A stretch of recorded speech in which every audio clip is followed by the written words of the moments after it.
Hello and welcome to a short video series on the central limit theorem. It's a little bigger.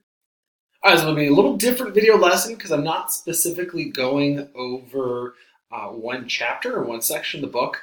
I wanted to spend some time, a little bit of a short video series on the central limit theorem. This is a very powerful theorem.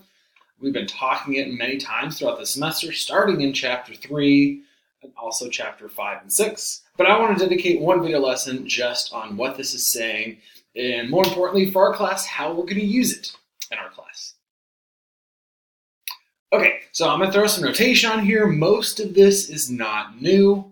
We're going to let mu denote a population mean or average. Sigma, Greek letter, denotes the population standard deviation, and the sample size. X bar is the mean of an individual sample of size n, so one sample. And here's where I think our book doesn't use this notation, but this mu sub x bar, it's the mean of the sample means. So going back to chapter 3, we started looking at sampling distributions, where you plot out the mean of many, many, many samples. Then this is going to be the center of the sampling distribution. We'll look at some dot plots in a minute, explain this a little bit further. And then lastly, we have SE, the standard error, which is the standard deviation of the sample means. Okay, so I'm going to go over StatsKey in a moment, because there's information already pre-programmed. And some of the information is baseball players in 2015. And in 2015, Major League Baseball had an average or mean salary of $4.215 million with a standard deviation of $5.481 million.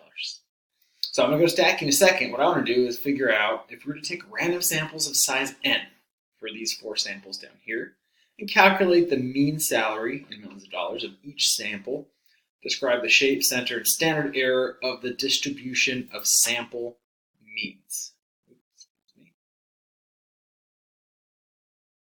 Okay, so I'm going to go into StatsKey in a second here, and these samples. I want to write some stuff up, so I'll put this into a Word document.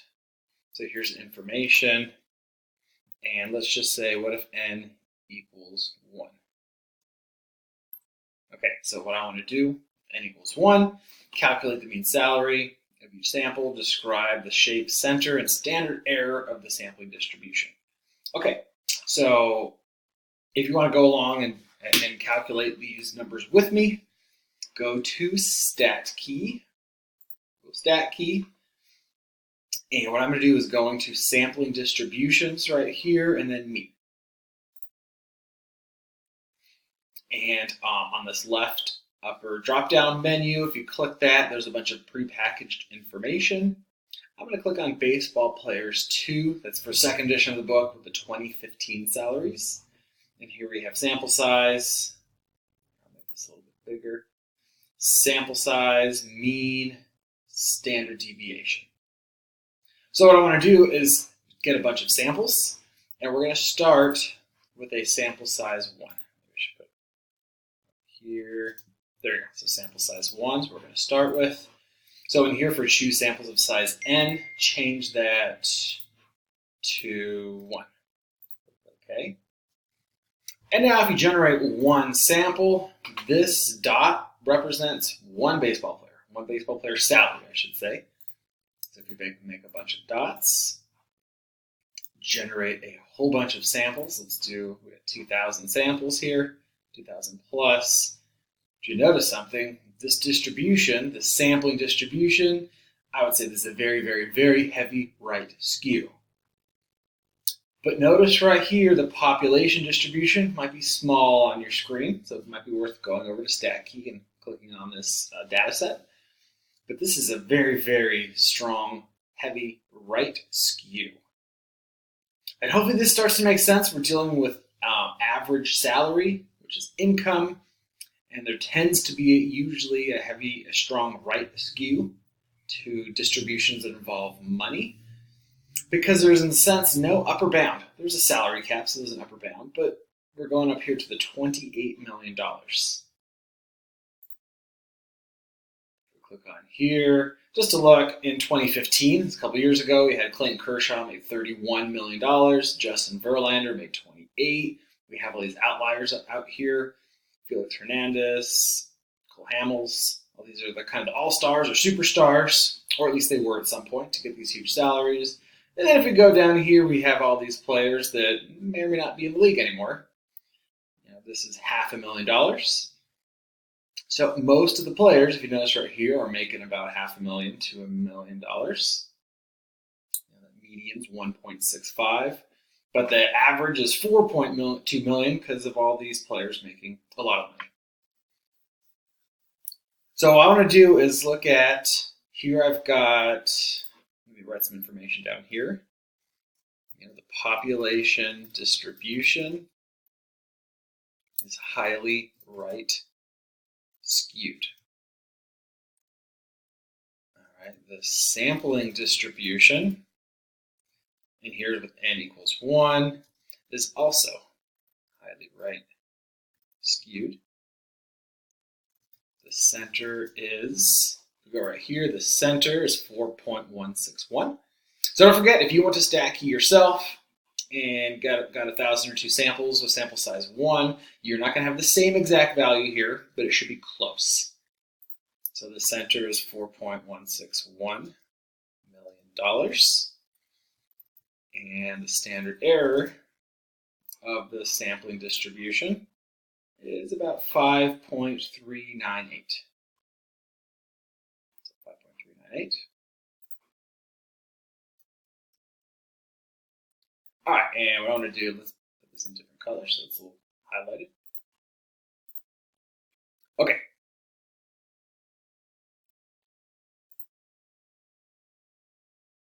All right, so we've got sample size 1. In some sense, what's happening here is the sampling distribution is mimicking the population distribution. But we're doing random sampling, so it's not the exact same. So what happens if we go into samples of size 10? So let's go out here.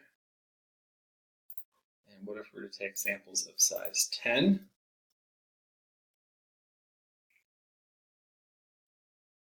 then we're going to look at samples of size 30. And then lastly, we're going to look at samples of size 100.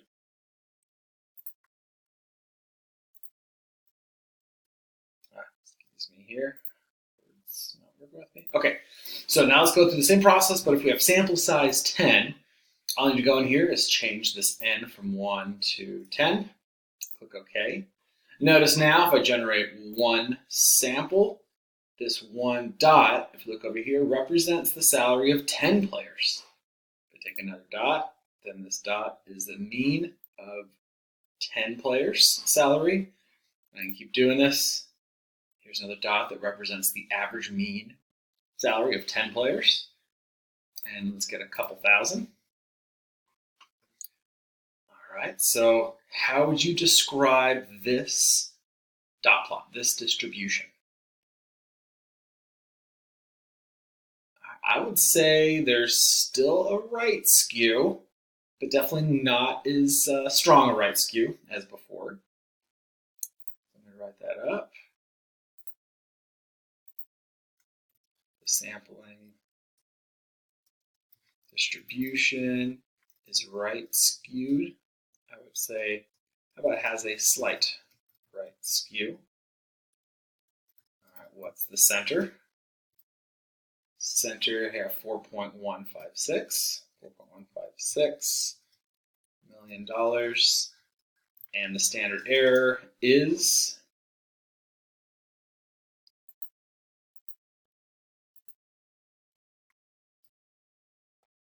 here's the standard error, 1.705. Okay, I'm going to go through the next one a little bit faster. Let's do the same thing, but now let's go to sample size 30. So here's sample size 10. Let's change that 10 to a 30. And again, that idea, if I generate one sample, this one dot represents the average salary of 30 different players. Do that again, then I get another salary, 30 players.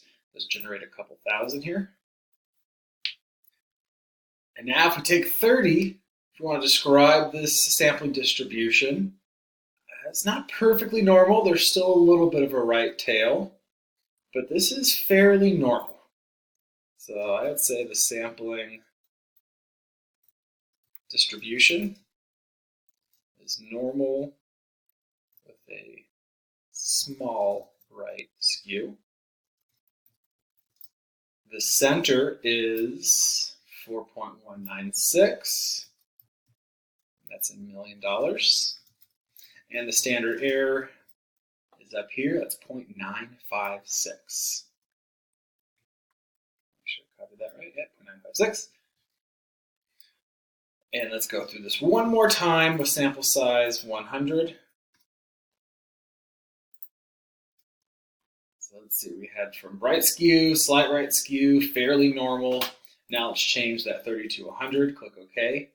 Generate, let's do a couple thousands. So now just notice each dot, if I highlight a dot over here, that represents 100. So every single dot I change is a sample mean of size 100. 1,000. And I'd say right here, now you can't really even see a skew. There is a very, very, very slight skew, but there's not much. And again, we get that kind of bell-shaped normal curve. The sampling distribution is approximately normal. The center is $4.208 million. And the standard error is, we'll go up here, 0.514. All right, okay. So I want to take this and see what's happening. So you can see a trend. Notice the center is generally about the same. The center does not change very much. 4.16, 4.15, 4.96, 4.208. And they're all fairly close to the population center. Take every single player from that year. The standard errors get smaller. And we talked about this before in class and videos. The bigger the sample size generally means the smaller the standard error. And the distributions, as the sample size gets bigger, get more and more normal. We get more and more of a normal distribution. All right, so I want to summarize that.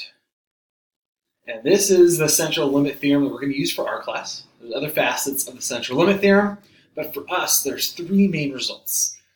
So consider some population. It could be all U.S. adults, all SJC students, every single pug, all Major League Baseball players, with some parameter, like average height, weight, IQ, salary.